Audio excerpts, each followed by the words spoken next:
apagarlos también centralmente y comenzar a grabar y a transmitir.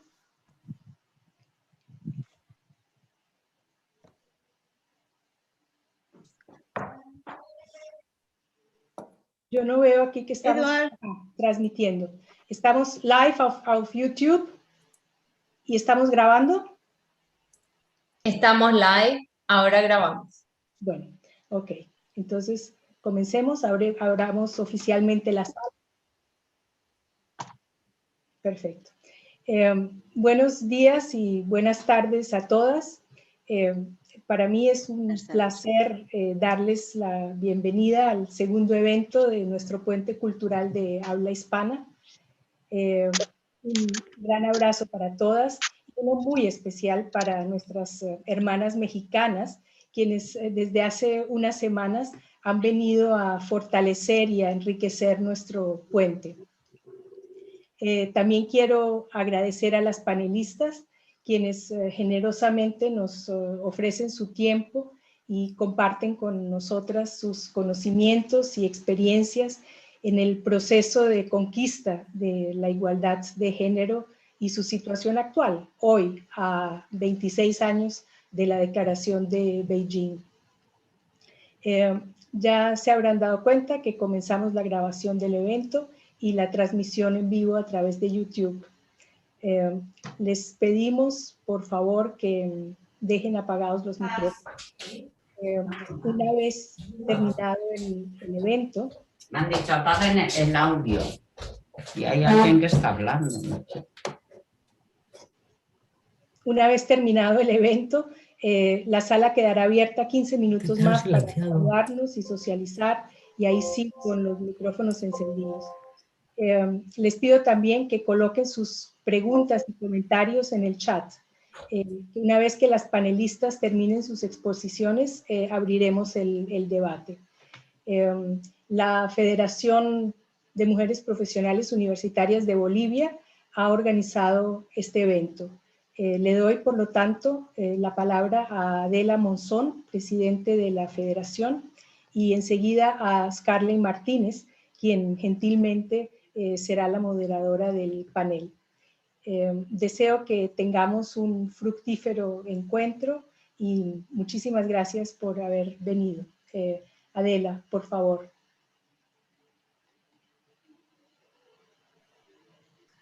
Buenas tardes, queridas amigas, colegas, hermanas de todas las AMPUs latinas que hoy estamos reunidas acá.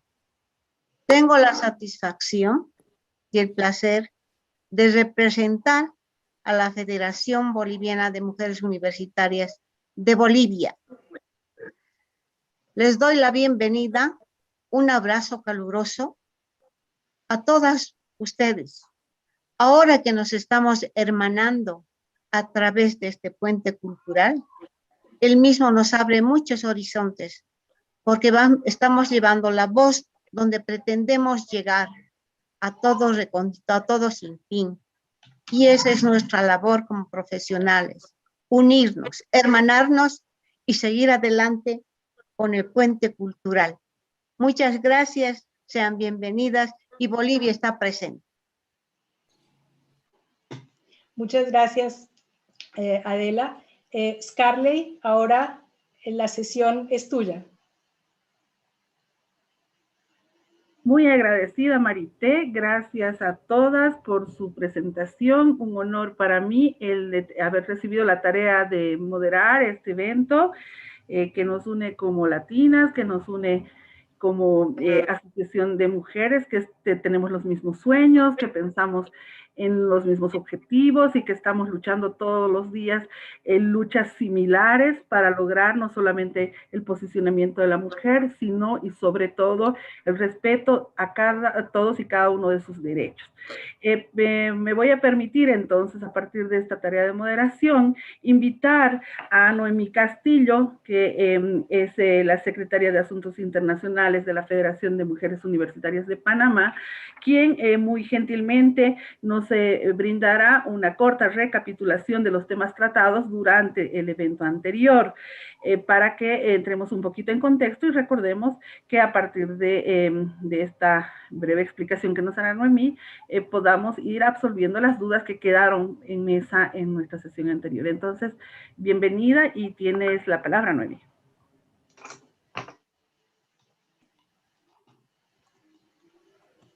¿Estás sin micrófono? Sin micrófono, por favor. Ay, disculpe porque me fui en el gusto del sin micrófono. Muy buenas tardes, muy buenos días a todas nuestras colegas, amigas y hermanas hispanoamericanas. Realmente es un honor, un orgullo, un placer compartir con ustedes y agradecer en nombre de las panelistas que tuvieran a bien volvernos a invitar para continuar este diálogo, este debate, porque ustedes lo consideraron importante y por esa razón nosotras estamos aquí, para continuar con las experiencias del proceso de Beijing. Y debo decir que han transcurrido 26 años de haberse cumplido uno de los compromisos más simbólicos en materia de derechos humanos de las mujeres. Es un punto de partida. La declaración y la plataforma de Beijing tiene un carácter emblemático, por eso no debemos olvidarlos a pesar del tiempo. Es un instrumento que negociaron las mujeres, las organizaciones sociales de mujeres de todo el mundo. También debo señalar que han pasado 7 años a partir de la renovación de las metas globales de los Objetivos del Desarrollo Sostenible, en particular de los objetivos 4, 5, 8, 10, 16, 17, y en realidad todos los objetivos tienen que ver con el logro y con la participación de las mujeres. Debo señalar que la igualdad de hombres y mujeres es esencial para el logro de los Objetivos de Desarrollo Sostenible, pero la contribución de las mujeres al desarrollo cultural, social, económico y política de los países ha probado en gran manera que contribuye a reducir la pobreza, a mejorar la salud, el desempeño educativo, el fortalecimiento de la familia y de las instituciones. Quiero señalar que cada una de las panelistas en la sesión anterior presentó el progreso realizado y los desafíos que hemos encontrado a lo largo de la implementación de la plataforma de Beijing, y se tocaron temas educativos, de igualdad de género, de trabajo decente, de economía, de justicia y de las alianzas que son necesarias para alcanzar nuestros objetivos. Los avances que observamos en los países son la consecuencia de la participación de los movimientos de mujeres y de las asociaciones y federaciones de mujeres universitarias alrededor del mundo. Tenemos un papel que estamos cumpliendo a través de nuestras organizaciones y a través del conocimiento, de la formación, de los talentos que tenemos y de la contribución que hacemos para erradicar los problemas que nos siguen asediando, en especial los problemas educativos, en el trabajo, en la violencia de género, en la protección de las mujeres, vulnerabilidades todas que se han hecho más presentes con la concurrencia de esta pandemia del COVID-19. Muchas preguntas se generaron después de nuestra participación en el taller anterior, las hemos retomado, las hemos analizado y en esta sesión estamos listas para continuar la discusión de las experiencias de nuestros países en el proceso Beijing 95. Le voy a pedir entonces a nuestra moderadora, Scarlett Martínez, que continúe con el programa después de esta muy breve introducción. Muchas gracias. Muchísimas gracias, Noemí. Excelente recapitulación, nos permite volver al contexto. Y bueno, vamos a empezar entonces el desarrollo de la agenda que tenemos para el día de hoy. La situación de la mujer se ha agudizado en cuanto a sus dificultades durante esta época tan inesperada del COVID-19 y de la pandemia que ha azotado al mundo entero. Entonces, quedaron en mesa algunas interrogantes como estas. ¿Qué nuevas formas de empoderamiento de la mujer y la niña se vislumbran como respuesta a su situación debido a la pandemia? Frente a los retrocesos y retos que hemos experimentado debido a la pandemia, ¿cuál es el nuevo rol fundamental que debe desempeñar la mujer en la sociedad?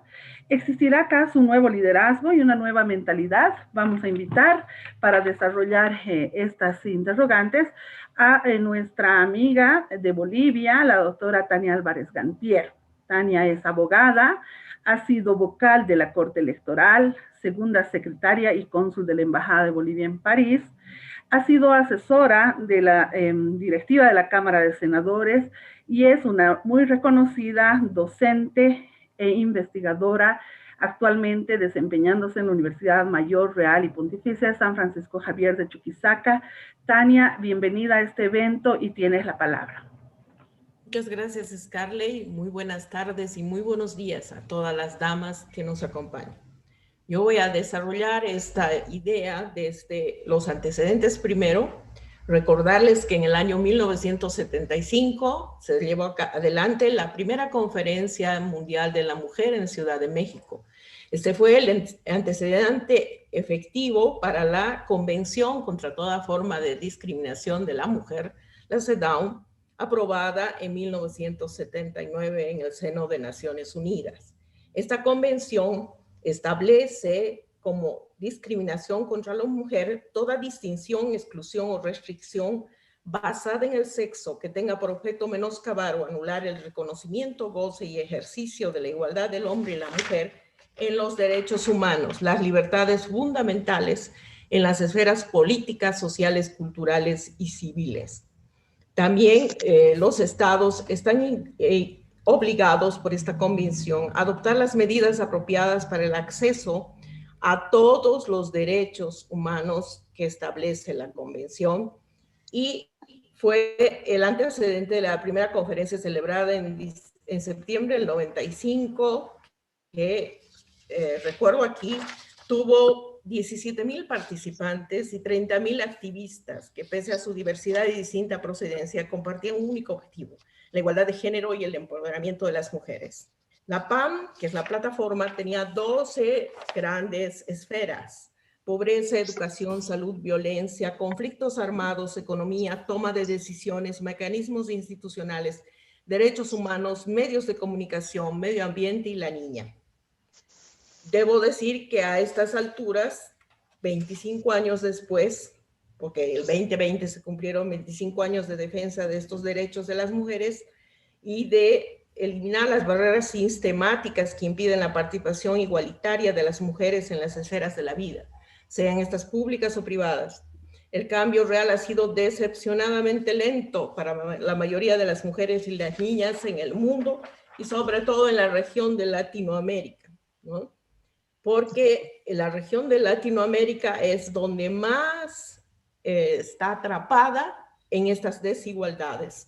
Y la pandemia del COVID no ha hecho nada más ni nada menos que aumentar la brecha entre la pobreza extrema y la riqueza. Y desgraciadamente las mujeres están en la pobreza extrema.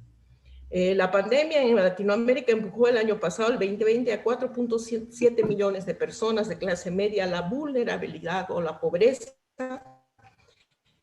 y posiblemente ha revertido décadas de avance social. El crecimiento logrado hasta el 2018 se estancó en estos 2 últimos años y la región fue la más afectada en términos de costos sanitarios y económicos. También podemos decir a este respecto que la crisis de la pandemia amplificó los efectos nocivos de la desigualdad en la región. Más de la mitad, del 54.4% de los trabajadores de la región, opera en el sector informal. 9 de cada 10 trabajadores que viven en la pobreza se encuentran en el sector informal y casi 1/3 son empleados autónomos. Aquí la mayoría son mujeres con emprendimientos propios. Aquellos que estaban en una situación peor al comienzo de la pandemia serán los más afectados y esto exacerbará la desigualdad en el ingreso de una región de por sí muy desigual. Los confinamientos subrayaron la importancia de un acceso amplio a Internet y los métodos alternativos para adquirir bienes y servicios. Los países deberán seguir invirtiendo en infraestructura digital para acelerar los cambios y promulgar leyes que expandan la economía digital. La concentración de poder en la región, en unas pocas manos que defienden sus intereses, hace que se distorsionen las políticas públicas y se debiliten las instituciones. La concentración del poder se traduce en violencia y en una protección social ineficaz que afecta más a las mujeres. Prueba de ello son los índices de feminicidio que se han disparado en la región. América Latina es una de las regiones más violentas del mundo. La violencia y la desigualdad conforman un ciclo cerrado en que la violencia es causa y consecuencia de la desigualdad y viceversa. La desigualdad provoca más violencia, pero la violencia aumenta la desigualdad porque afecta y priva de derechos a las poblaciones más vulnerables, en este caso las mujeres y las niñas. La violencia limita el crecimiento al golpear el capital humano, la productividad, la inversión pública y privada, obligando a aumentar un presupuesto a seguridad. En Bolivia, entraremos a ver esto aquí, hemos estado trabajando sostenidamente en estos parámetros de la CEDAW y de la PAM, y lo que hemos conseguido es introducir como al orden jurídico interno, por medio de la Constitución, como un bloque de constitucionalidad, estos tratados sobre derechos humanos, para que puedan ser mejor aplicados. Bolivia ha avanzado en la inclusión de indicadores de género, ¿no? Porque se ha trabajado en un plan económico y social y en un plan de igualdad de oportunidades a nivel macro, es decir, a nivel nacional, y se está trabajando en los niveles subnacionales, departamentales y locales, que son los municipios. Podemos decir con satisfacción que en cuanto se refiere a la participación política de mujeres, está aumentado en el país, un 51% están representadas en la Cámara de Diputados, un 44% en la Cámara de Senadores. No se ha avanzado, sí, en el subnivel regional, que en este caso serían los departamentos, porque no existe ninguna gobernadora, y tampoco existen muchas autoridades municipales, es decir, alcaldesas, son muy pocas. Entonces el reto que queda es avanzar en que se logre copar los espacios de los 339 municipios en el país y las gobernaciones de los 9 departamentos. Esto en cuanto a la organización política de las mujeres, ¿no? Se ha tenido también que las organizaciones políticas y los movimientos de mujeres han introducido en la reforma de la nueva Constitución el principio de paridad y alternancia para las mujeres, la igualdad de oportunidades dentro de los partidos políticos y agrupaciones ciudadanas, y también se tiene una legislación contra el acoso y la violencia política. En la economía se busca el empoderamiento de las mujeres porque cuando ellas prosperan también lo hace la economía. Sin embargo, no todas las mujeres son dueñas de los activos productivos ni perciben un salario igual al del hombre que desarrolla el mismo trabajo. En Bolivia, 7 de cada 10 mujeres trabajan en condiciones de informalidad y sin que se respeten sus derechos laborales, y saldar estas diferencias es urgente y fundamental.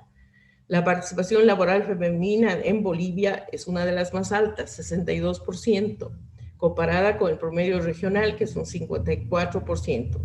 Sin embargo, la inserción de esta fuerza laboral todavía es desigual entre mujeres y hombres. La abrumadora carga de trabajo no remunerado que asuman las mujeres bolivianas en hogares y en la comunidad sostiene la desigualdad y los estereotipos de género que aún persisten en la sociedad boliviana y representan un enorme obstáculo para lograr la igualdad en el ejercicio y disfrute de los derechos, como son el derecho al trabajo formal, a la educación, a la salud, al descanso y a participar en la vida pública. Las mujeres bolivianas dedican 4 veces más tiempo a las tareas domésticas y de cuidado no remuneradas que los varones.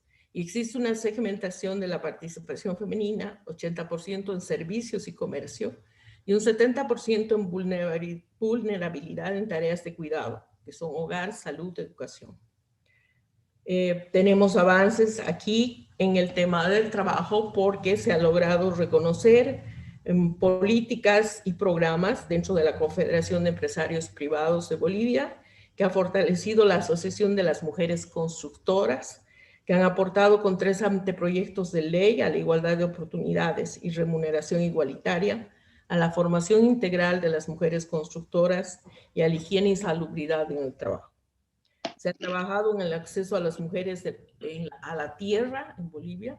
Hasta el año 1994, las mujeres indígenas originarias campesinas no tenían derecho a heredar o a tener propiedad de la tierra. Ahora esto ha cambiado y los recursos productivos para una agricultura resiliente al cambio climático y que asegure la seguridad alimentaria.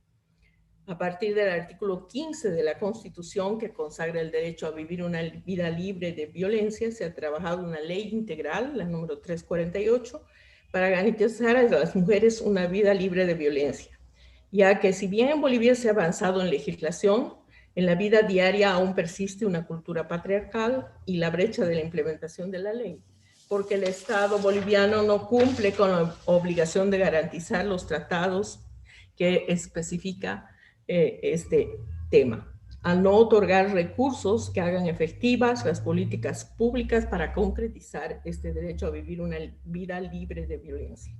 La cultura patriarcal es uno de los problemas identificados para la no concretización de los derechos de las mujeres y la violencia ejercida hacia ellas, evidenciada en la atención de víctimas y en las sentencias que reciben los agresores. El acoso sexual y otras formas de violencia en el espacio público son también recurrentes en la vida de las mujeres y las niñas y adoptan diversas formas, desde los comentarios sexuales no deseados, los manoseos, la violación y el feminicidio. Estamos en el último minuto, por favor. La normativa internacional, y a cabo, ha logrado incorporar la igualdad de género como una transversal en la Agenda Nacional de Desarrollo y se ha coordinado con el Comité de la Plataforma de Acción de Beijing, que ha promovido la participación del país en la implementación de recomendaciones sobre los avances del tema igualdad y género y empoderamiento de las mujeres a través de líderes políticas de los poderes ejecutivo y legislativo, así como las líderes de organizaciones sociales. Muchas gracias.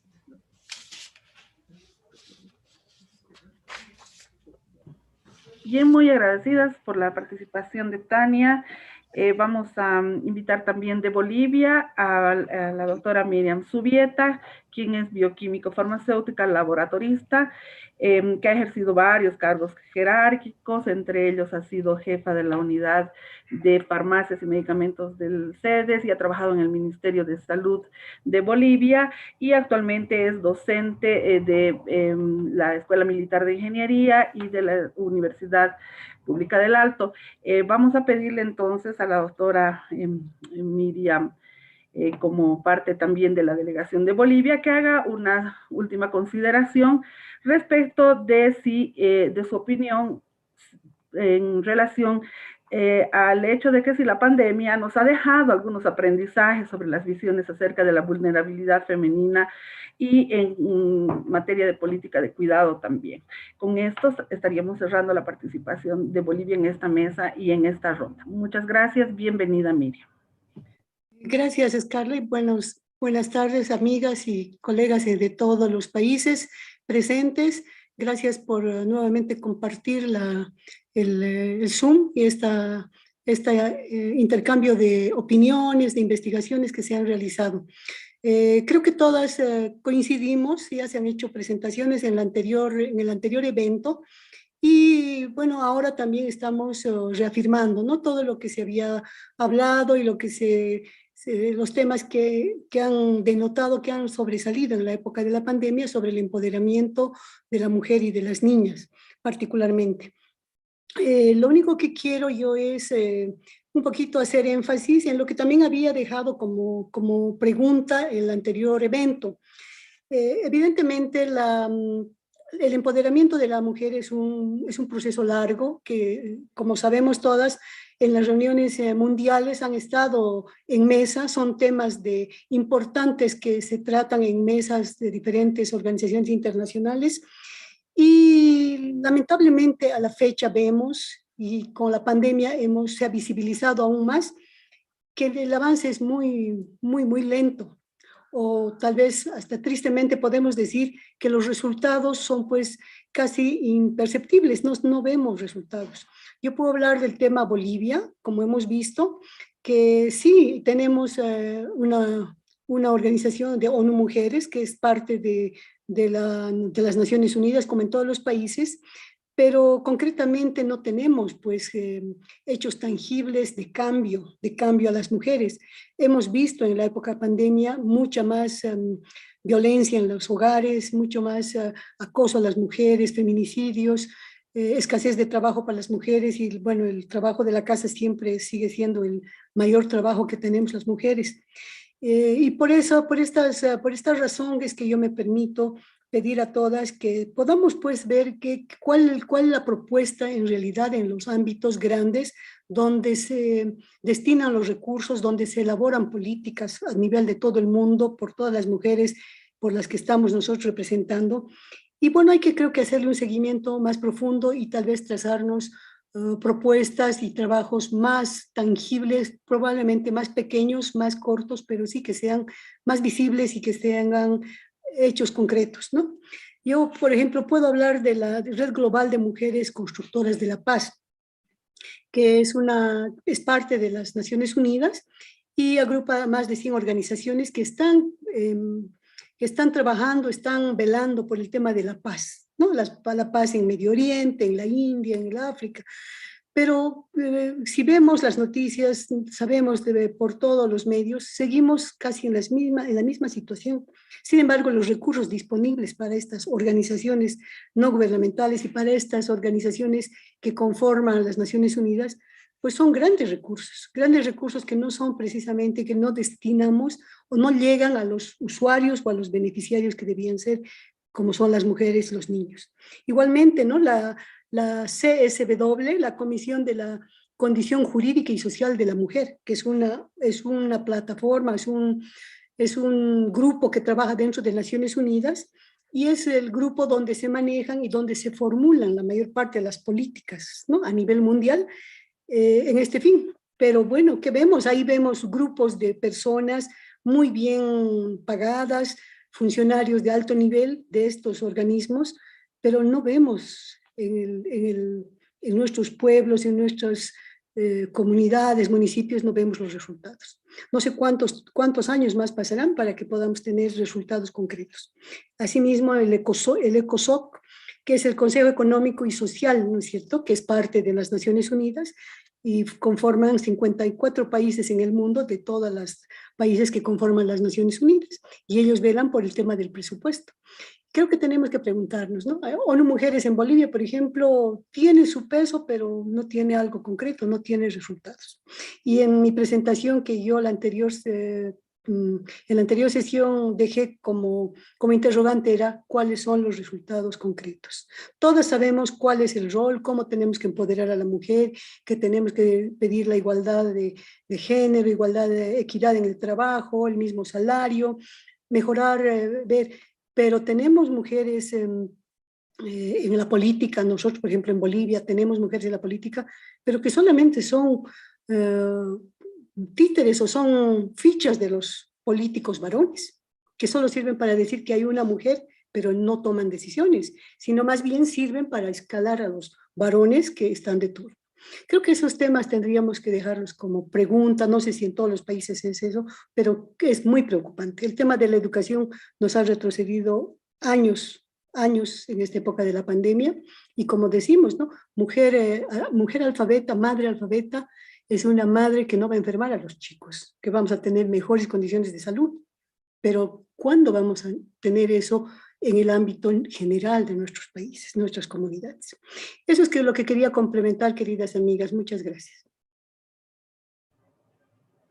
Muchísimas gracias a ti, Miriam. Interesantes puntualizaciones que también van a ser tomadas en cuenta en las conclusiones.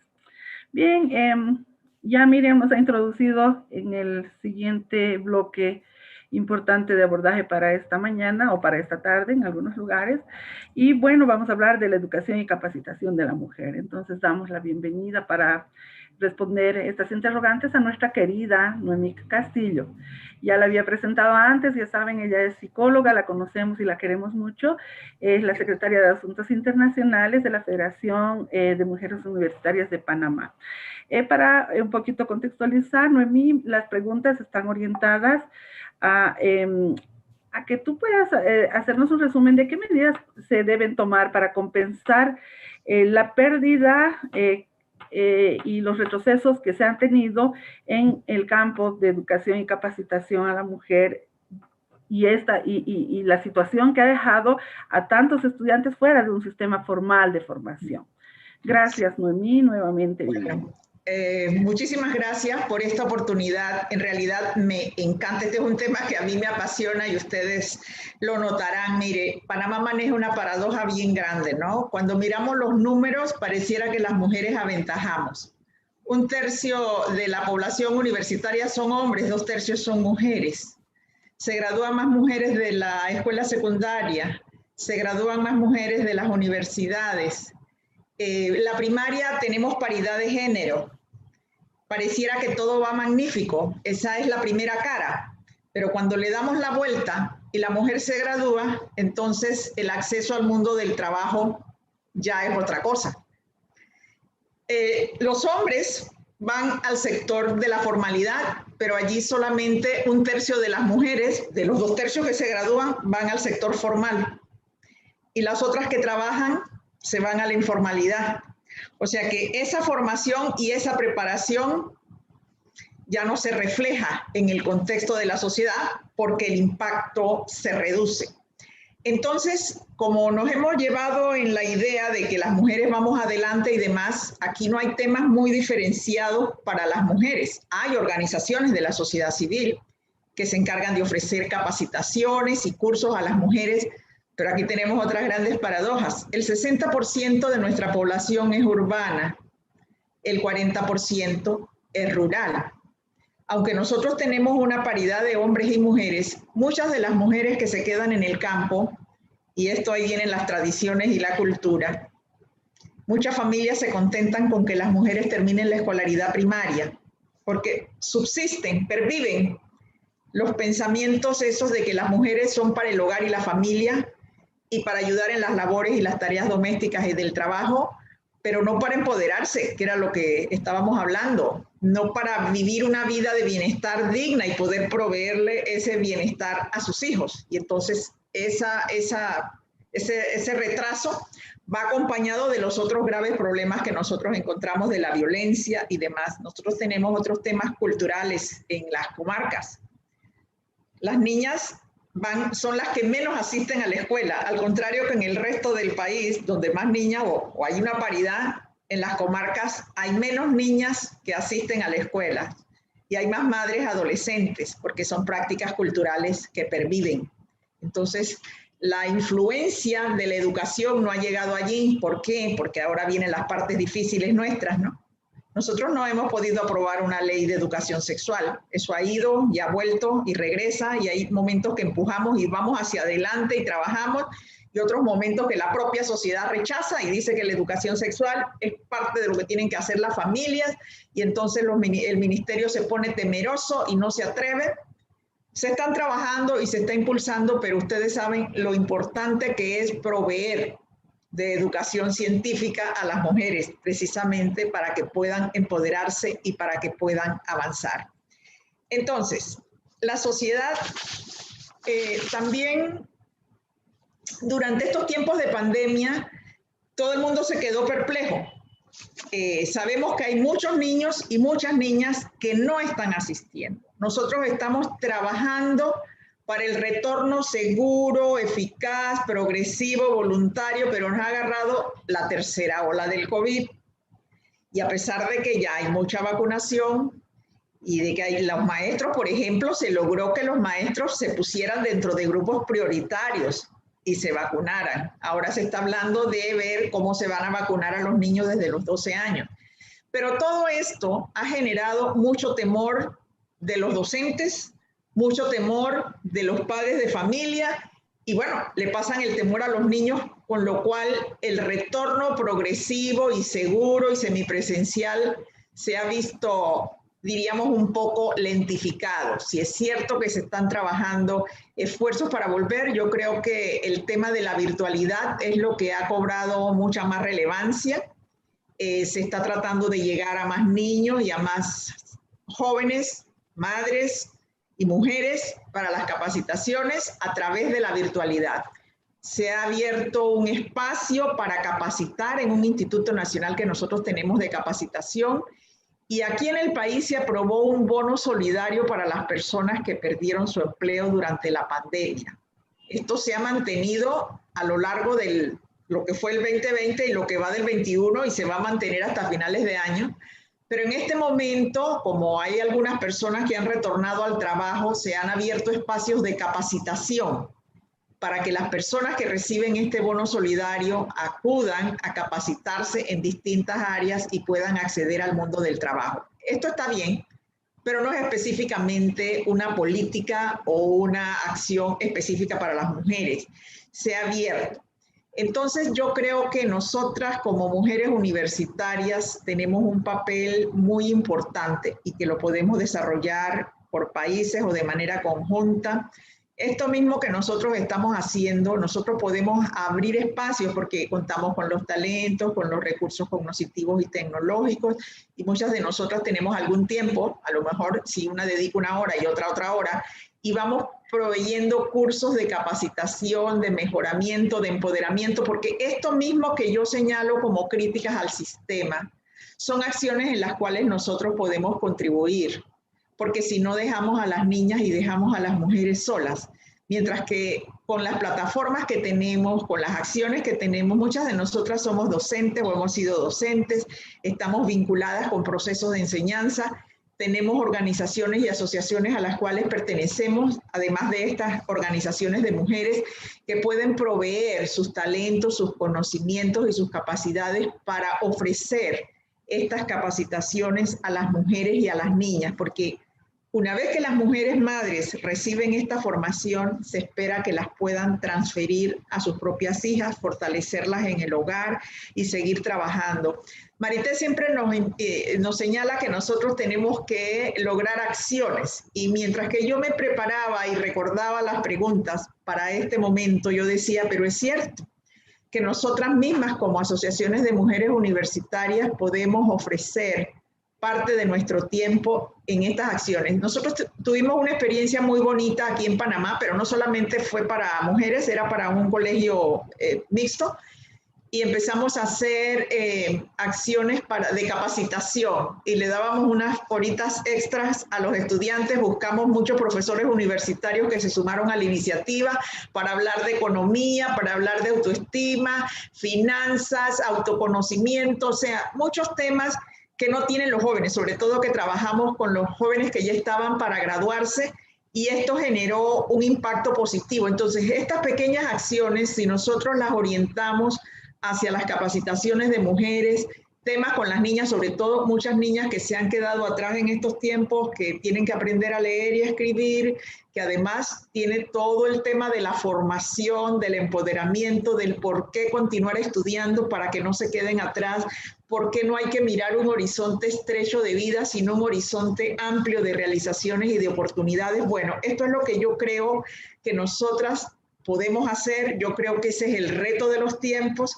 Yo creo que debemos ayudar a las presentes y a las futuras generaciones de las mujeres y las niñas, porque sabemos que estas mujeres formadas y preparadas y capacitadas podemos lograr contribuir a romper el círculo de la ignorancia, que es el círculo de la pobreza y que consecuentemente es el círculo de la inequidad.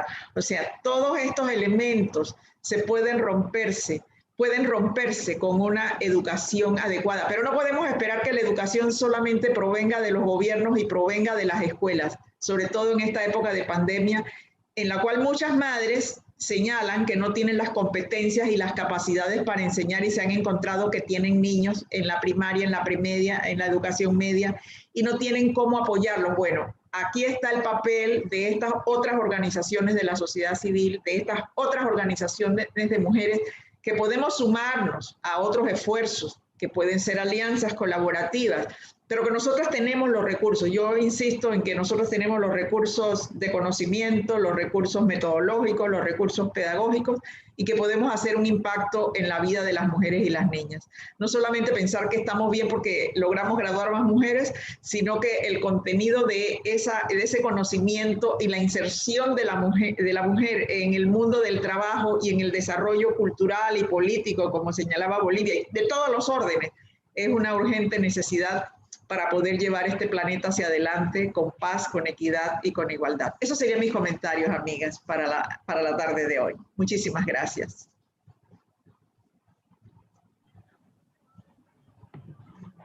Muchas gracias, Noemí, apasionada como siempre. Tu entusiasmo nos contagia. Son tantos los temas que han quedado en mesa, pero tenemos que sintetizarlos de alguna manera. La mujer y la economía es otro tema que ha sido muy despertador de interrogantes y de emociones entre nuestras panelistas y también entre nuestros invitados en sala. Entonces, han quedado algunas interrogantes y vamos a invitar para absolverlas a Giovanna Gutiérrez Calderón, que viene de España. Giovanna es presidente de la Asociación de Mujeres para el Diálogo y la Educación de Madrid. Es para nosotros un honor recibirla. Y las interrogantes que van a orientar su participación están sobre todo dirigidas a que ella pueda un poquito exponernos cómo se debe llevar a cabo la participación plena en el mundo laboral con igualdad de oportunidades, es decir, hablando del famoso techo de cristal, y además con oportunidad y equidad de salarios en la esfera pública y privada, además de la conciliación laboral de las mujeres y hombres. ¿Sí? Hablemos entonces de la economía sumergida y el trabajo en el hogar, un complejo que a todos nos ha preocupado y nos ha inquietado en este tiempo. Bienvenida, Giovanna, para intervenir con este tema. Muy bien, pues muchísimas gracias. Antes de comenzar, quiero daros la enhorabuena por esta iniciativa fantástica de las mujeres universitarias de Paraguay en esta ocasión y mi admiración a mis colegas ponentes. Antes de comenzar a exponer, quería decirte, Noemí, que desde la asociación que tengo el honor de presidir, Mujeres para el Diálogo y la Educación, damos esa formación que tú estás diciendo, la damos gratuita y ya en el primer semestre hemos dado formación a 1.700 mujeres. Es gratuita y te puedes conectar desde donde quieras. Si quieres por mail y ya nos lo podemos ampliar y ver cómo se puede hacer, hacemos una especie como de ¿cómo se llama esto? De grupito, de seminario, que no me salía la palabra, de seminario de mujer y liderazgo con una serie de temas de empoderamiento, como puede ser autoestima, etcétera, etcétera, y otro que sea de herramientas digitales. Entonces, eso lo hacemos en verano y en invierno y en otoño. Y lo ponemos a vuestra disposición para que podáis hacerlo y es gratuito. Bien, creo que, como dice un refrán africano, quien educa a una mujer educa a un pueblo.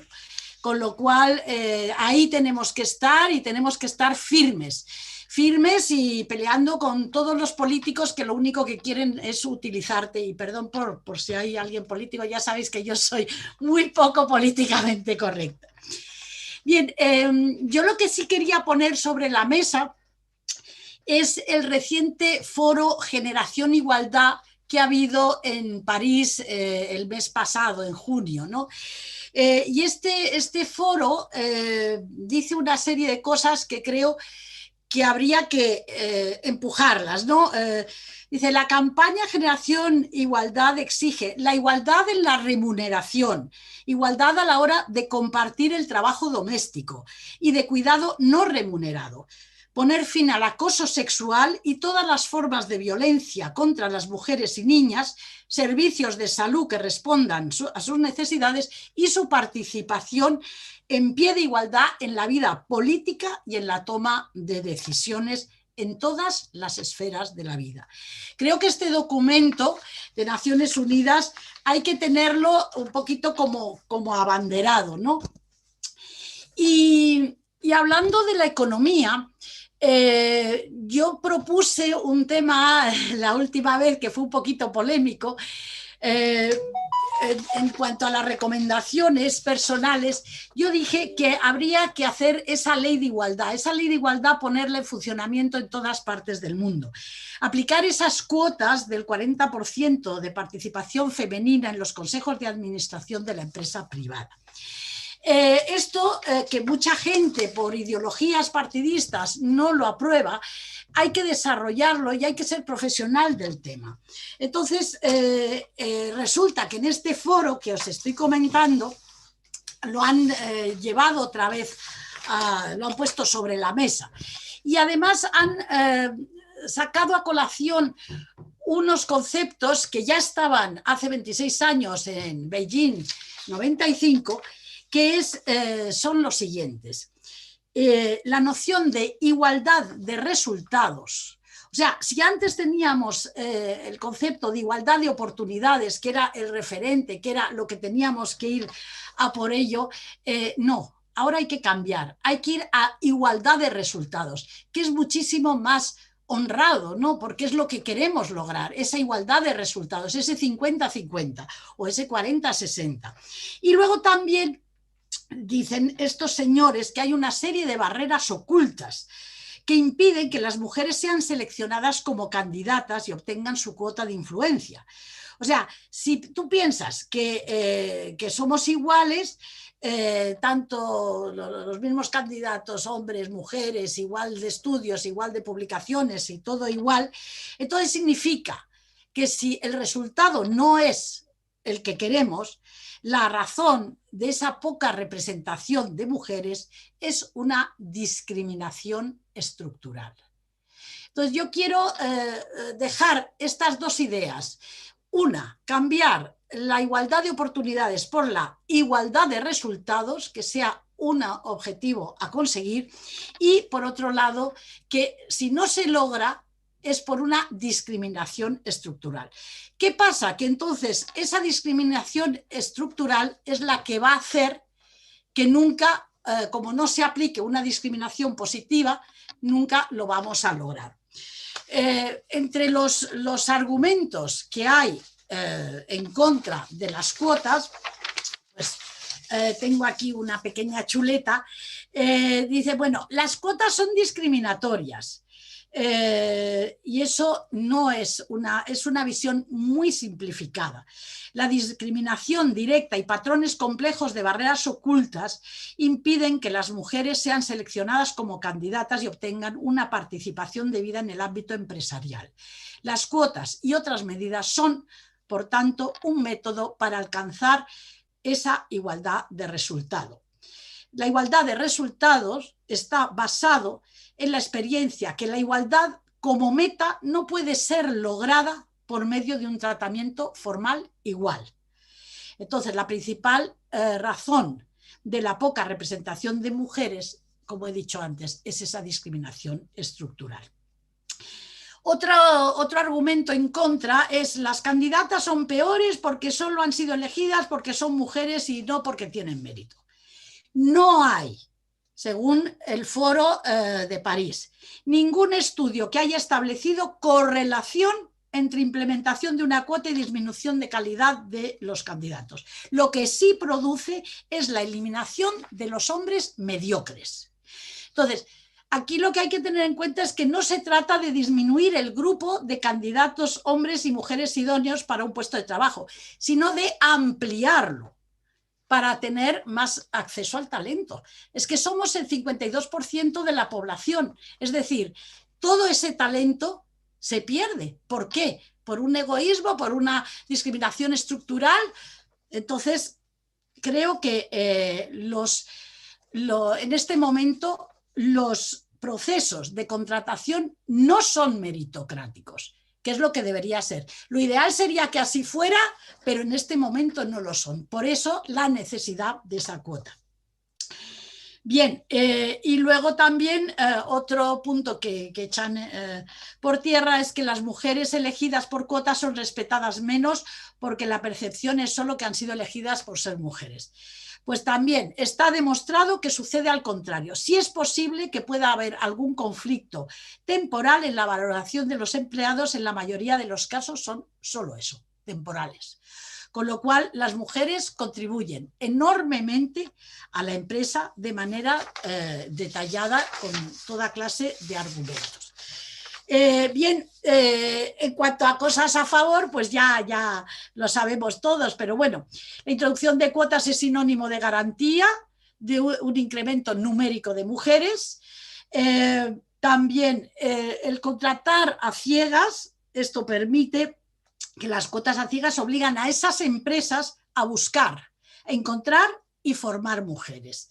También permite, en tercer lugar, que haya mujeres referentes en puestos de toma de decisiones, lo cual es bueno para las niñas que vienen.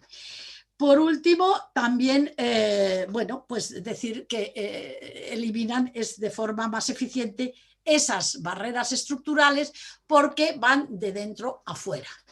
Entonces, quería dejar esto claro. Yo, por ejemplo, tengo aquí datos del IBEX, de las empresas, las mujeres en los consejos de España. España está muy lejos de Europa, por ejemplo, grandes empresas cotizadas están 20 puntos por debajo de Francia, ellos tienen un 44% de mujeres frente al 23% de mujeres en los consejos de administración que hay en España y 13 puntos por debajo de Italia. Pero bueno, no quiero marearos con estas cifras, pero sí decir que es importante. Una de las acciones a tomar sería esa ley de cuotas que desde mi punto de vista es fundamental y así se ha demostrado en países pues, como en Túnez, en países incluso pues que la mujer está como muy denostada.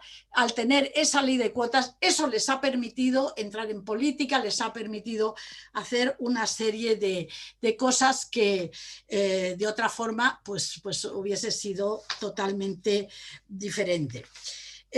Luego también, en cuanto a lo que ha dicho Miriam de propuestas, de pequeñas cosas, yo estoy totalmente de acuerdo. Los grandes proyectos muchas veces se diluyen y aparte de la formación, que me parece fundamental, una de las cosas que yo casi obligaría a los gobiernos a llevar adelante sería algo tan sencillo como montar guarderías. Esa obligación de tener guarderías en las ciudades es como un primer paso para que no le puedan, no, tú te tienes que dedicar a cuidar al niño, no sé qué, no sé cuántos. Bueno, es que el niño en una guardería... Un minuto, por favor. Sí, acabo ya mismo. Un niño en una guardería puede ser igual de feliz que un padre en una residencia. Puede estar curado, puede estar... Lo que necesitamos es gente profesional. Y también, hablando de profesionalidad, creo que es importante la profesionalidad de los profesores, que sean vocacionales y que tengan la fuerza de decirle a las niñas, tú estudias, eres buena en matemáticas, estudia una carrera STEM y no te dediques a ser una cantamañanas. Y agradeciendo todo, aquí me tenéis a vuestra disposición para cualquier pregunta o cualquier duda. Muchísimas gracias.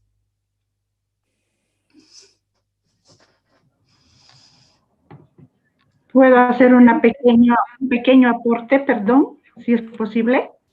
Por favor, por el chat, vamos a continuar en la modalidad de incluidos y luego vamos a dar lectura. Gracias. Bien, vamos a continuar entonces en esta tarde maravillosa. Las exposiciones son riquísimas todas y nos toca dar la bienvenida a una invitada que va a darle también brillo al evento. Ella viene de Paraguay, su nombre es Lili Sayas Guyari, abogada de formación, ex viceministro de la Mujer, ex fiscal delegada de la Unidad Especial de Violencia Familiar, actualmente docente e investigadora, una mujer muy reconocida por su formación, por su actuar en el país. Ella en la tarde de hoy va a hablarnos de la violencia contra la mujer. De tener que estructurar una propuesta de plan de trabajo para disminuir la violencia en contra de las mujeres y niñas, Lili, ¿qué aspectos usted incluiría? Bienvenida. Bueno, muy buenas tardes. Muchísimas gracias por la invitación. Para mí es un honor y es un compromiso a la vez estar en este grupo de mujeres fabulosas. Mencionaban que habían muchas que pertenecían a movimientos de mujeres y yo le diría que son mujeres en movimiento, a las cuales me quiero sumar y moverme con ustedes hoy ya desde el sector privado, siempre en la docencia y tras 27 años en la función pública, donde felizmente pude formarme yo también en lo que es la perspectiva de género en mi país, ya en la fiscalía y luego culminando mi vida pública como viceministra de la mujer. Bueno, a mí me interesa compartir un poquito, pude escucharle a la magistral Line Vareiro, que es un referente en lo que hace a los derechos humanos de las mujeres en mi país, en la jornada que tuvieron anteriormente, y fortalecerle un poco todo lo que ella pudo explicarles de cómo fuimos avanzando como país y como mujeres en lo que hace a los compromisos tanto en el orden interno como en el orden internacional, tanto en el sistema universal como en el sistema interamericano, y fortalecer un poco lo que son nuestros mecanismos de género, y para eso hacer brevemente como introducción, ¿verdad?, de que ya nosotros en el año 1987, en plena dictadura militar en mi país, teníamos el primer instrumento y único instrumento de derechos humanos durante la dictadura, que fue la Convención de CEDAW, Ley de la Nación número 1215. Posteriormente, ya en la era democrática, ¿verdad?, que se inicia en el año 1988, se introviene la democracia a mi país y con ellos todos los tratados de derechos humanos. Y en el año 1995 la Convención de Belén do Pará ingresa también como ley de la nación con el número 605. Inaugurábamos una nueva constitución, la cuarta de mi país, en el año 1992, ¿verdad?, la Constitución Nacional, con el trabajo y la unión de las mujeres de mi país. Yo era estudiante universitaria en ese momento y pude mirar y admirar cómo todas las mujeres de mi país, sin distinción de partido, sin distinción de movimiento, lograron el artículo 48 de la Constitución Nacional, que establecía la igualdad entre el hombre y la mujer, garantizando por parte del Estado ese compromiso de que esa igualdad sea real y efectiva. Posteriormente, en el año 2000, empezamos a visibilizar el primer corpus normativo en lo que hace a la violencia contra la mujer en el ámbito privado, que es la ley 1600 del año 2000, donde se introducía esta ley cautelar con el fin de interrumpir esa violencia que se daba en los hogares y en el ámbito doméstico, con las primeras medidas de protección, que eran la exclusión del hogar del agresor y su prohibición de acercarse a la víctima. Y es así que en el año 2016 llega la Ley de Protección Integral a las Mujeres contra toda forma de violencia, con el objetivo de promover y garantizar el derecho de las mujeres de mi país a una vida libre de violencia, donde se da ese cumplimiento de esas normativas tanto de orden convencional, constitucional e internacional, y se visibiliza la violencia contra la mujer, no solamente en el ámbito privado, como ese antecedente que les mencionaba, sino también como aquella que se produce en el ámbito público. El abordaje de la violencia como un fenómeno estructural, y se busca la atención y protección de las mujeres sin ningún tipo de discriminación. Romper con esos patrones culturales que sustentan la violencia, promover la independencia y el empoderamiento de las mujeres, y establece políticas y estrategias de prevención de la violencia contra las mujeres, atención y medidas de protección. Introduce el tipo penal autónomo del feminicidio y visibiliza 15 formas de violencia contra las únicas visibilizadas en nuestros cuerpos normativos, que eran la violencia física y la violencia psicológica. Introduce la violencia telemática, la violencia obstétrica, la violencia contra la dignidad, y así otras formas de violencia que vienen a sumarse, no porque existan a partir de allí, sino porque estaban totalmente invisibilizadas. Habla de un agresor que puede ser hombre y mujer, inclusive las mismas instituciones, entes, organismos del Estado, medios de comunicación, tanto de derecho público como de derecho privado. Establece un sistema estatal de protección y de políticas estatales, una mesa de prevención a la violencia liderada por el Ministerio de la Mujer, un observatorio de la mujer, y propone un registro único de estadísticas en lo que hace a mujeres víctimas de toda forma de violencia. También introduce esta mesa PREVIN, ese diálogo y la participación de la sociedad civil para estas políticas públicas que son, como digo, bajo la rectoría del Ministerio de la Mujer. Finalmente, entre otros, esta ley fortalece esas medidas de protección establecidas ya anteriormente en la ley 1600, inclusive la posibilidad de tener una protección efectiva, policial, según una valoración de riesgo, e introduce algo muy importante que son las medidas de seguimiento, a lo que hace aquellas dictadas por un juez de paz, que es un juez que tiene una jurisdicción limitada, ¿verdad? Pero accesible a la mujer víctima de violencia, y así también como al juez penal de garantías. Me gustaría introducir un poco también de que mi país cuenta con mecanismos de género, es decir, aquellos mecanismos que cada poder del Estado también va fortaleciendo, como ser en el Poder Ejecutivo, obviamente el Ministerio de la Mujer, que empezó como Secretaría de la Mujer y hoy ya tiene rango de ministerio, pero sin embargo, ante cada buena noticia, siempre hay una mala noticia. Es el ministerio con menor presupuesto, que equivale a un 0,03% del presupuesto general de gastos de la nación.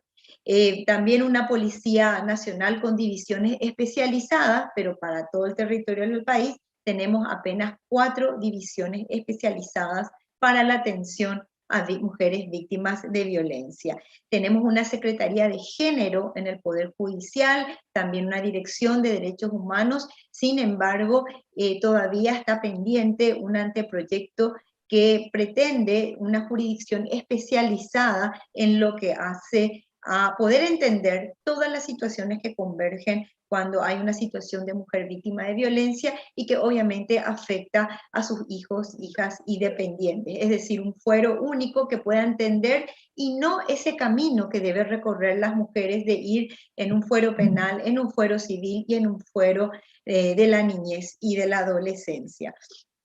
Que tenemos también en el Poder Legislativo 2 comisiones de equidad y género que lastimosamente no cuentan con una representación suficiente para poder legislar en paridad. Escuchaba yo a mis antecesoras que en la exposición que mencionaban que algunas sí ya lograron esas leyes de paridad. En mi país sigue siendo, ¿verdad?, un derecho en expectativa. Lastimosamente, esa falta de representación de las mujeres en aquellos lugares estratégicos, tanto del sector público como del sector privado, tienen consecuentemente esa situación de que ni la justicia ni la legislación de mi país logramos todavía represente ese 49,6% de población de mujeres que tenemos en mi país. Somos el 49,6% de las mujeres, sin embargo, ni las leyes, ni el presupuesto, ni las estructuras lo representan. ¿Qué pasó durante el COVID? Como ustedes estaban mencionando en sus respectivos países. Y aquí también los índices de violencia, los índices de emergencia, con esa consigna de quédate en casa, hicieron que aumente la violencia en el ámbito intrafamiliar y se pudo fortalecer. Me tocó a mí esa administración como viceministra, logramos fortalecer con protocolos con protocolos de prevención, atención y seguimiento a mujeres víctimas y sobrevivientes a la violencia y afectadas a la trata de personas del Ministerio de la Mujer ante la situación COVID-19, y con protocolos para el ingreso a nuestros albergues, igualmente para aquellas mujeres que así lo necesitaren, de conformidad también a las disposiciones de salud pública.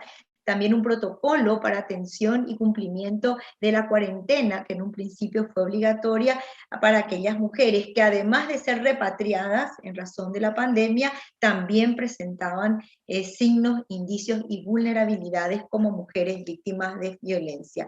Fortalecimiento de campañas para que la sociedad se involucre y denuncie esos hechos de violencia, sabiendo que las mujeres no pueden salir de ese círculo por sí mismas, y entonces es importante que la sociedad se involucre. Y fortalecimiento de líneas de emergencia y inclusión de líneas de WhatsApp. Y antes de finalizar este breve tiempo que se nos comparte, y apelando a las preguntas que podamos dirimir luego en un debate, quiero señalar el costo de la violencia en mi país tras un estudio que se hizo con la GIZ, y representa que el costo de la violencia contra la mujer en el Paraguay representa en dólares 1.450.6 millones de dólares, que es el equivalente al 5.12% de nuestro Producto Interno Bruto. Y a modo de conclusión, nada más decir y coincidir con ustedes en que tenemos una normativa que ha avanzado, queda mucho aún por llegar al nivel de igualdad.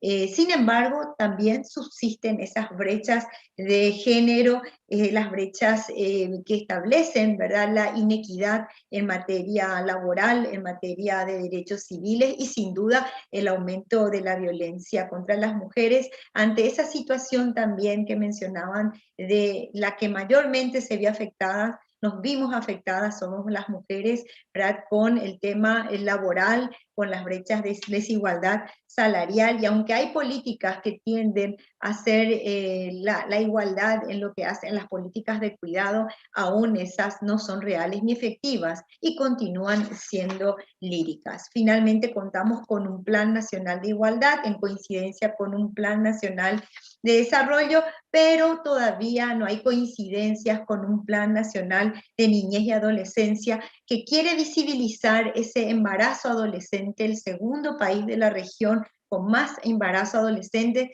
que sin embargo, ¿verdad?, grupos y sectores todavía que quieren distorsionar y no admitir esa realidad de desigualdad y discriminación que hay entre hombres y las mujeres.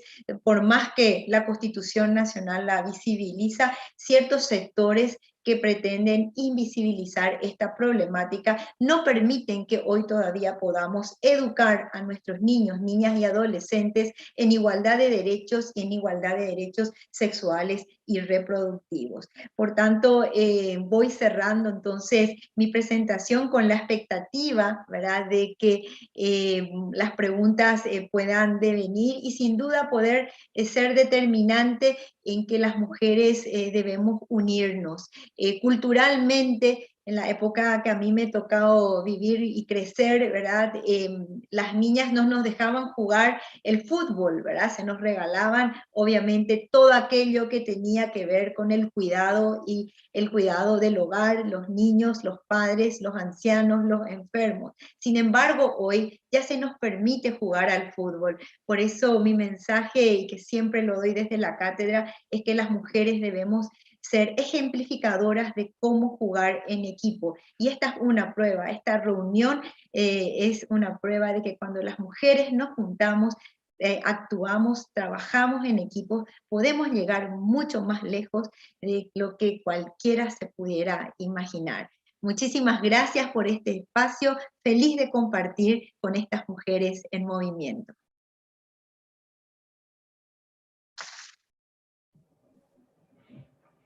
Excelente participación, sin duda, como todas las que hemos tenido en la tarde de hoy. Y bueno, habíamos fijado una dinámica de recibir las preguntas y los comentarios por el chat. El chat ha estado bastante activo, pero sobre todo son felicitaciones para nuestras ponentes, lo que hemos recibido allá.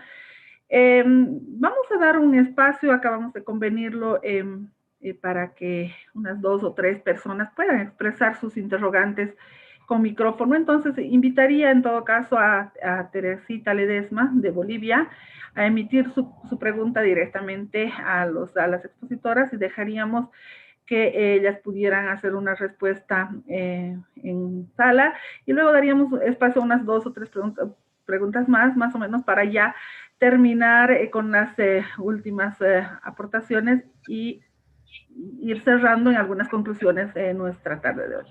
Teresita tiene la palabra. Muchas gracias. Estaba yo indicando un saludo para todas, que en Bolivia realmente, de acuerdo a la ley integral que tenemos, la 348, identifica 16 formas de violencia ya contra la mujer. Sin embargo, el subregistro de crímenes que tenemos contra la mujer no impide que organismos internacionales como la ONU o la CEPAL, tomen medidas de emergencia, y que nuestros gobiernos lamentablemente no lo hacen, para frenar los feminicidios y evitar el incremento de delito tanto en mujeres, niñas y adolescentes. Esta es una preocupación que tenemos en nuestro país. Y como habían comentado antes, realmente nuestra querida amiga Noemí, que en el área rural hay más incremento que en el área urbana. Es cierto, porque muchas veces por la ignorancia y la falta de apoyo de autoridades impiden también que nuestras mujeres puedan hacer las denuncias. Entonces yo pienso que como mujeres profesionales, ya decía nuestra amiga del Paraguay, Liliana, deberíamos unirnos y también trasladarnos un poco al área rural. Realmente es cierto que la pandemia nos impide, pero no es un obstáculo para que podamos hacerlo en forma conjunta y pedir el apoyo de todos los países que ahora integramos el puente cultural. Solo eso, muchas gracias, Scarlett, muy amable. Gracias por el comentario. ¿Alguien quiere responder algo a esto o unimos con la siguiente pregunta? Invitaríamos a Leni y Roxana Cáceres, también de Bolivia. Leni, tienes el micrófono, puedes emitir tu pregunta, por favor. Muchas gracias, un saludo cordial para todas las que están en sala, también para las brillantes expositoras. Igual la consulta iba también en el penúltimo tema respecto a lo que es la problemática de la participación política de la mujer. En algún momento me ponía a pensar, porque yo soy muy partidaria de los pequeños comienzos, ya que para lograr un gran impacto a veces hay que empezar de lo más próximo que tenemos, de ir desarrollando algunos programas de formación política de mujeres desde niñas y adolescentes, para que ellas puedan tener algunos criterios al respecto y expresar su opinión y trabajar de una manera que sea algo normal para ellas desde siempre. Entonces mi consulta era cuáles son los aspectos que ustedes en su experiencia pueden recomendar para que se puedan abordar en este tipo de trabajos de formación política de mujeres, o sea, no orientada a apoyar a una ideología o a una persona, a un partido en específico, sino a desarrollar fundamentos de democracia, de justicia, que ellas puedan conocer desde siempre para ya en el futuro trabajar e impactar a la sociedad. Muchas gracias y un saludo para las organizadoras. Bueno, si quieres, Scarlett, la respondo. Sí, con gusto. Adelante, Giovanna. Muy bien. Muchas gracias, Leni. A ver, yo creo firmemente en la educación. Para mí es fundamental. Y hace un par de años estuve con unas niñas de 7 años y era muy divertido porque les hacía el siguiente ejercicio. Tenía como una especie como de póster y ahí estaba la comunidad. Y entonces yo les preguntaba, bueno, esta es una comunidad y para estar en una comunidad, ¿tú qué necesitas? Pues necesitas una casa para vivir, una tienda para comprar, dónde vas a llevar tu mascota, hay policía, hay transporte. Entonces los niños iban diciendo todo esto y tú les ibas sacando poco a poco lo que realmente querías, que, por ejemplo, había una tienda vacía y decía, bueno, esto, ¿qué queréis que sea esta tienda? ¿Una tienda de gominolas? ¿Una tienda, un veterinario para cuidar a tu mascota? Y entonces entraban en una especie de votación tipo democracia, ¿no? Entonces les ibas metiendo un poquito distintos conceptos. Luego también les daba dinero porque tenían que pagar impuestos. Entonces, la mayor parte de la gente no quería pagar impuestos. Se hacían los remolones ahí. Y entonces decías, pero es que si tú no pagas impuestos no tienes transporte, no tienes una serie de la policía, no tienes orden, no tienes abogados, no tienes... Entonces, bueno, ya les ibas como convenciendo. Piensa que eran niñas de 7 años, ¿eh? Y ya no querían pagar impuestos. Entonces, bueno, solo te quería decir este tema como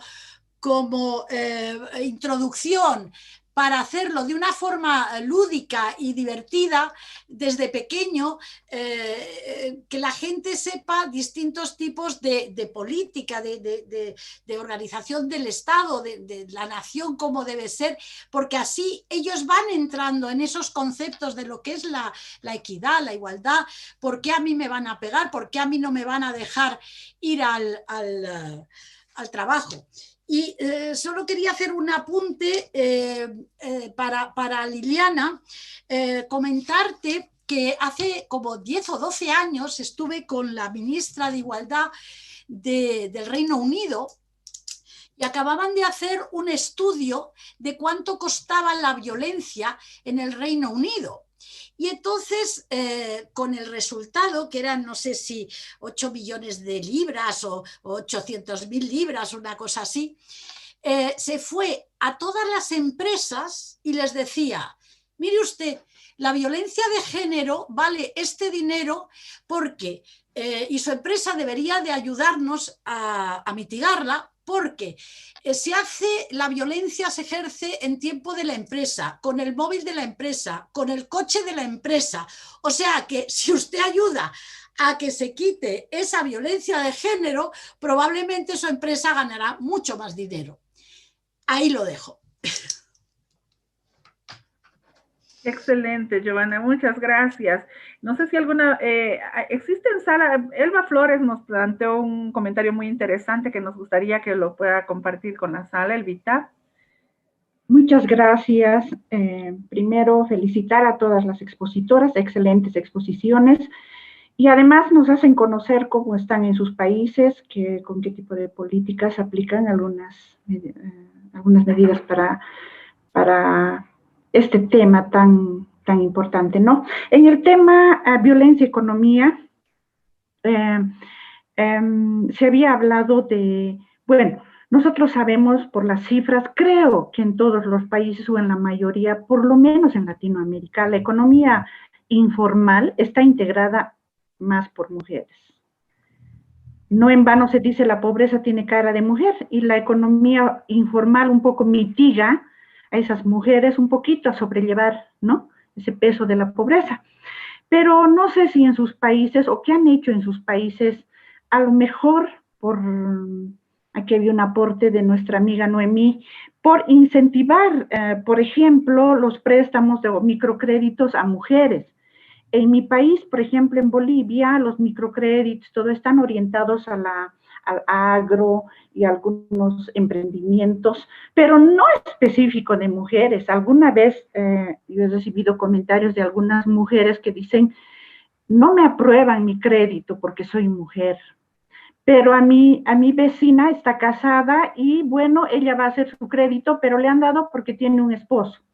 Entonces, también es una forma de violencia, ¿no? Esa. Entonces, no sé si en alguno de sus países o en algún país se fomenta esto, especialmente para mujeres, ¿no? Por ejemplo, en Suiza, alguna vez comenté con alguien que llegó de allá, algunos emprendimientos de mujeres se mitigan y hay unas formas, por ejemplo, de que los intereses sean más bajos cuando se demuestra de que una mujer lo va a llevar el emprendimiento.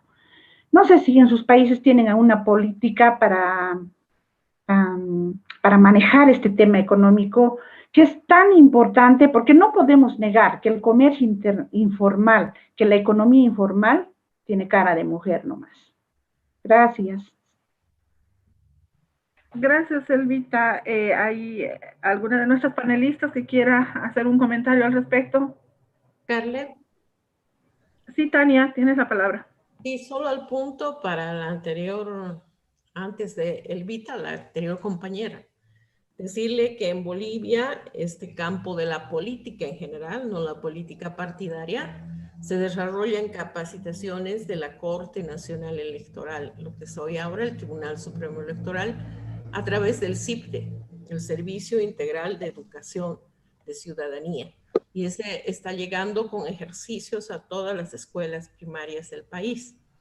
Privadamente también los movimientos de mujeres han logrado consolidar escuelas de liderazgo.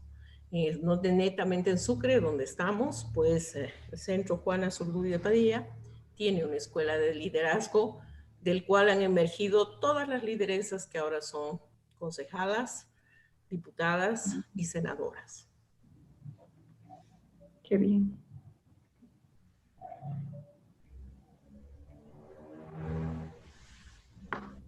La palabra. Ay, perdón, tenemos una pregunta en chat de Malvina. Disculpa, les hablaba sin micrófono. Está dirigida a Liliana. ¿Quieres expresarla, Malvina?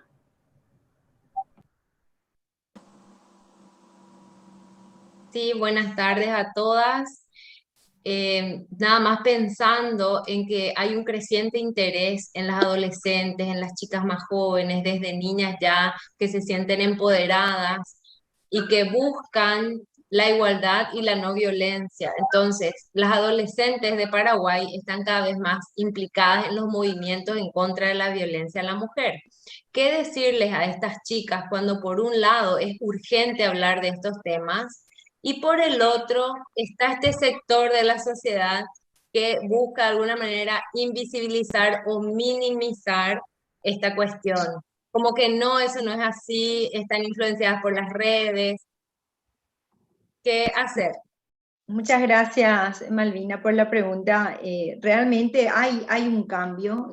Yo creo que cuando empecé a trabajar como agente fiscal del Ministerio Público y empecé a trabajar en el tema de violencia contra las mujeres, a hoy, ¿verdad? Que hablamos del 2004 a hoy, 2021, realmente hay un cambio generacional, ¿verdad? Que yo particularmente no lo viví en mi época.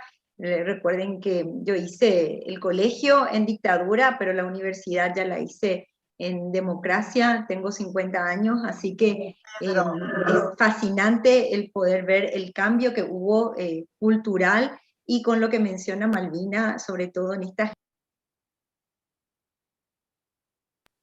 Perdón, puse el micrófono.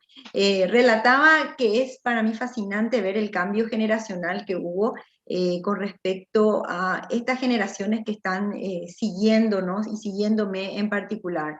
Yo tengo una hija de 24 años y entonces es muy interesante ver cómo su grupo tiene una mirada distinta en lo que hace a no tolerar la violencia contra la mujer y sobre todo esa violencia en el noviazgo muy marcada que anteriormente los padres tal vez ni la visibilizaban. Pero por otro lado subsisten esos sectores que niegan esa cultura patriarcal y esa asimetría social cultural que pretenden invisibilizar, ¿verdad?, con lo que hace a los derechos humanos de las mujeres.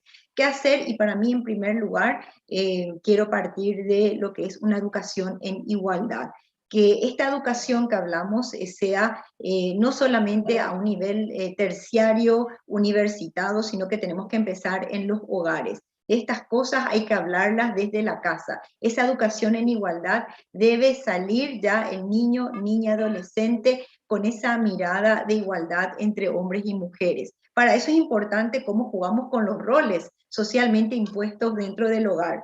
Esa mamá y papá, o esa mamá, que el 34% de las mujeres de mi país son mujeres jefas de hogar. Entonces hablamos que cumplen esos roles parentales en una sola persona, que es la mujer. Entonces visibilizar también eso, y obviamente todo debe ir acompañado de un presupuesto.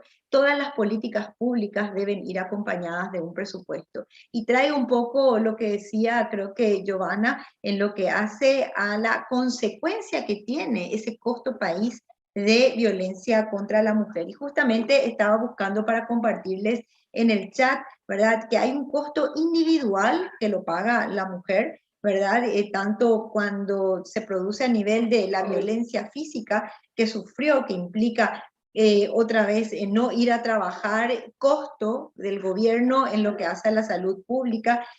Hay un impacto a nivel del hogar, la mujer también víctima de violencia, ¿verdad?, que tiene que ver con esas cuestiones de cuidado, del tiempo dedicado a nivel de políticas de cuidado, un costo para la comunidad que tiene que ver también con esa productividad que está dejando de dar, ¿verdad? El costo también a nivel gubernamental, esa mujer que ha dejado de trabajar o que trabaja en la informalidad y que deja de trabajar inclusive, no hay renta, no hay el costo de la renta, del impuesto a la renta. Entonces, vemos cómo impacta en todos los sectores, individual, hogar, comunidad y gobierno. Por eso es importante, y ojalá podamos hacerlo, como mencionaba Giovanna, esa incorporación del sector privado, de lo que le sale a esa empresa privada también, esa mujer víctima de violencia, y lo que hace al país. Que sin recursos todo esto queda absolutamente lírico y no podemos avanzar ese 49.6% de la población en la manera que se comprometió el Estado al suscribir esos tratados de derechos humanos a nivel internacional y a nivel universal y a nivel interamericano. Entonces ese es mi mensaje también para las mujeres jóvenes, las niñas, las adolescentes. Empezar por la educación, que es la medida de prevención por excelencia. Gracias. Gracias, Liliana. Bueno, como siempre el tiempo nos ajusta un poquito, pero vamos a dar una última posibilidad de participación. Por favor. Heckscher, quien nos ha pedido hacer una intervención con algunas consultas, y el diálogo no está cerrado. Nuestro evento se denomina Experiencias en el Proceso de Beijing 95. El debate continúa, y realmente el debate continúa. Seguramente seguirán surgiendo temas. Les invito a continuar escribiendo sus preguntas en el chat, de manera que podamos tomarlos en cuenta también para posibles respuestas por correo electrónico o dentro de nuestras conclusiones. Ya, entonces, bienvenida, Glenda, tiene usted la palabra. Quería preguntar. Muchas gracias, Scarlett. Bueno, antes que nada, saludo a todas con muchísimo cariño, felicito a Eloísa, felicito a todas nuestras compañeras que tuvieron esta magnífica iniciativa. Y bueno, lo que quería yo comentarles es acerca de ECOSOC, que la FEMU, la Federación Mexicana de Universitarias, el año pasado obtuvo su nombramiento oficial como órgano consultivo de Naciones Unidas. Es por eso por lo que a nosotras se nos había ocurrido, claro que ahora mucho mejor, porque esto no es nada más Latinoamérica, sino es Iberoamérica, hacer una red de países latinoamericanos, la cual empezamos a construir, e invitamos a todas nuestras compañeras a que se sumaran precisamente para lo que se ha tratado aquí, porque teniendo la posibilidad de ser órgano consultivo de Naciones Unidas, bueno, pues tenemos la posibilidad de que nos hagan un poquito más de caso. Podemos solicitar, por ejemplo, bueno, tener participaciones en la CSW, en la CEDAW. Hace 2 años, sí, antes de la pandemia, tuvimos una red en Naciones Unidas. Hicimos, bueno, ya era el segundo encuentro de la red de CEDAW con todas las...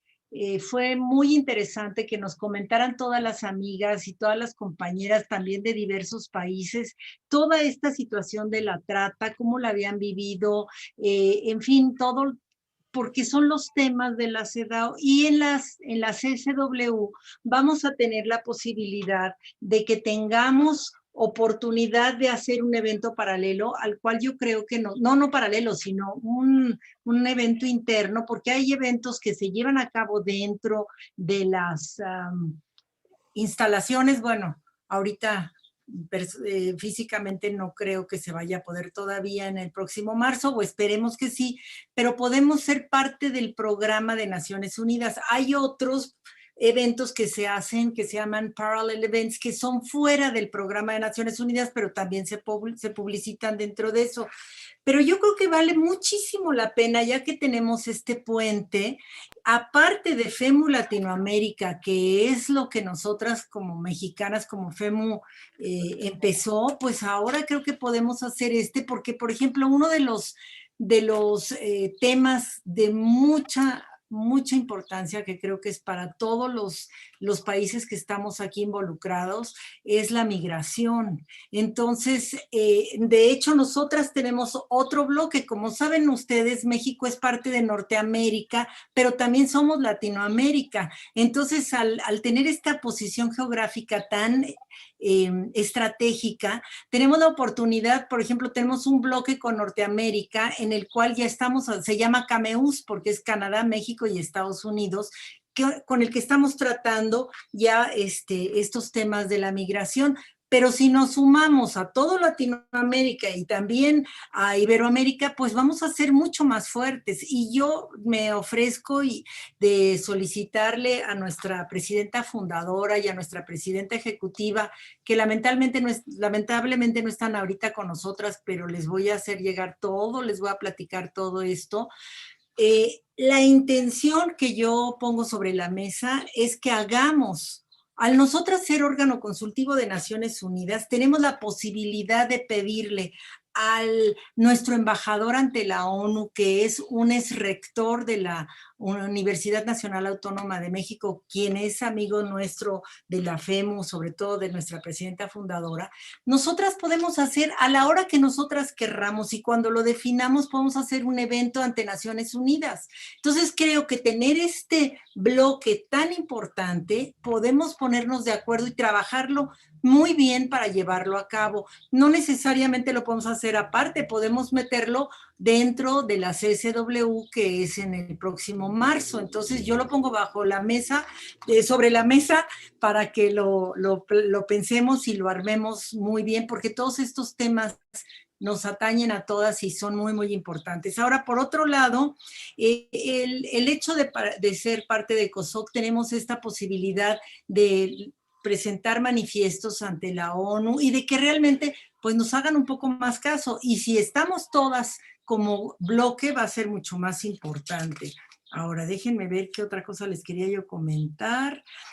Bueno, también otra cosa que nos encantaría en la Federación Mexicana de Universitarias, contar con su participación. Nosotras tenemos un evento anual que es un seminario, antes era nacional, ahora se ha hecho internacional, ya tenemos varios años de llevarlo a cabo internacionalmente.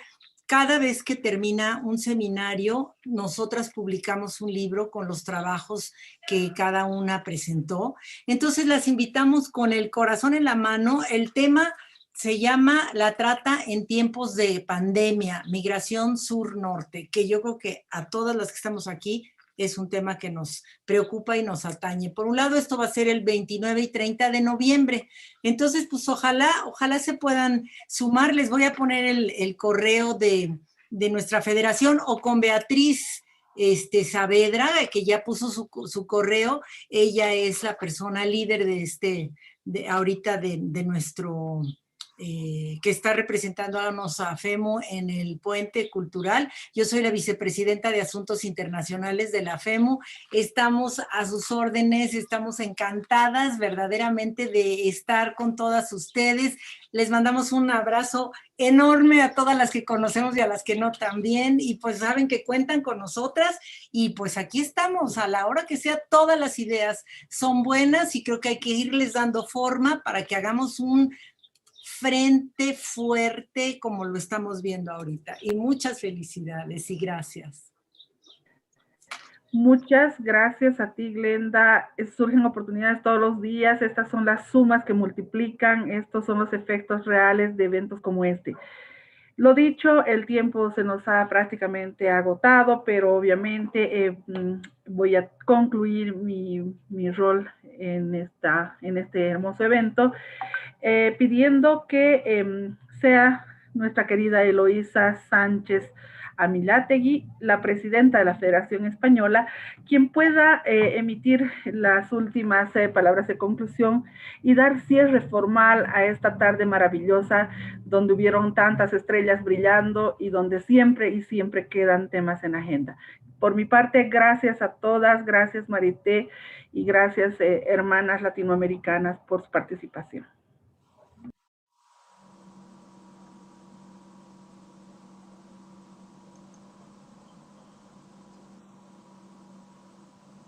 Gracias, Scarlett. Buenas tardes a todas, chicas. Me ha encantado la intervención de todo el mundo. Os doy muchísimas gracias a las panelistas, a Scarlett por moderar, al comité ejecutivo por todo el trabajo incansable de preparación de esto, porque no es una cosa así que sale espontánea. Parece que fue ayer, el 11 de mayo, cuando iniciamos esto y nos quedamos tan ávidas de continuar que dio lugar a esta secuela. Secuela en la que tenemos la suerte de que México se nos haya unido y además se nos haya unido de una forma tan generosa con todas las propuestas que nos acaba de hacer Glenda para que nuestras conclusiones sean escuchadas por el mayor número de personas posible. Tenemos que dar la lata y tenemos que dar la lata mucho y en todos los foros. Pequeñito, como ha dicho alguna, en plan local, empezar por lo poco, pero apuntar bien alto para que aquello que se dice de que las mujeres, cuando nos organizamos en grupo, somos el motor del cambio de todo el origen del cambio social que se está produciendo, sea verdad. Y ahora lo que vamos a hacer, como siempre sabemos las mujeres, hacer sopita con una piedrecita y agua, vamos a volver a nuestro favor los daños que ha ocasionado la pandemia. Intentemos, ahora que es un momento, es verdad que ha ocasionado muchos daños, pero también a mí me parece una cosa preciosa que la sociedad está mucho más sensible a lo que necesita. La gente está de repente como parando las orejitas y escuchando más, porque saben, a lo mejor no saben exactamente qué se necesita, pero sí saben que se necesita un cambio. Bueno, pues chicas, ahí vamos a estar nosotras para decirles qué cambios y qué vamos a aportar. Porque vamos a redactar un manifiesto que haremos llegar a todo el que nos quiera oír y que además a nivel local estaremos en todas aquellas esquinas donde se nos pueda necesitar.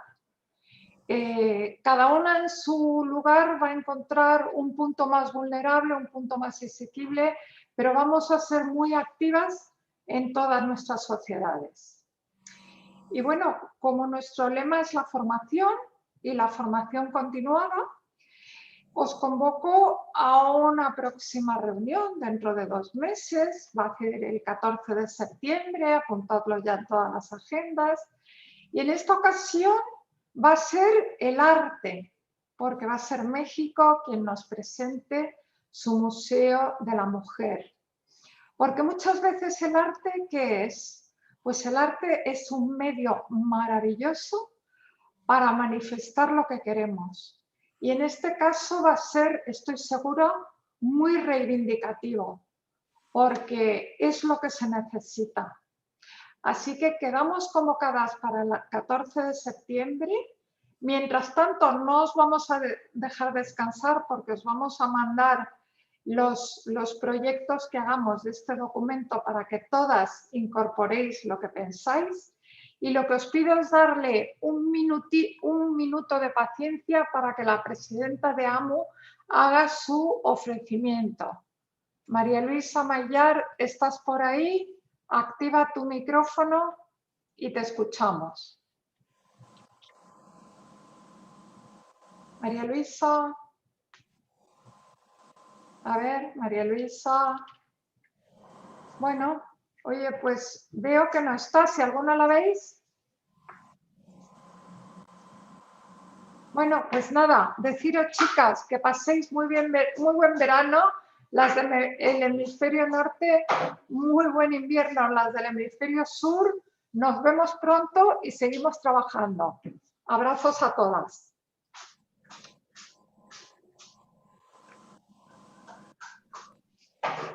Así es, una gran alegría, ¿eh? Besos a todas. Las esperamos en cuanto se pueda en México. Saludos, gracias. Buena tarde. Saludos, un abrazo, estamos en contacto. Muchas gracias.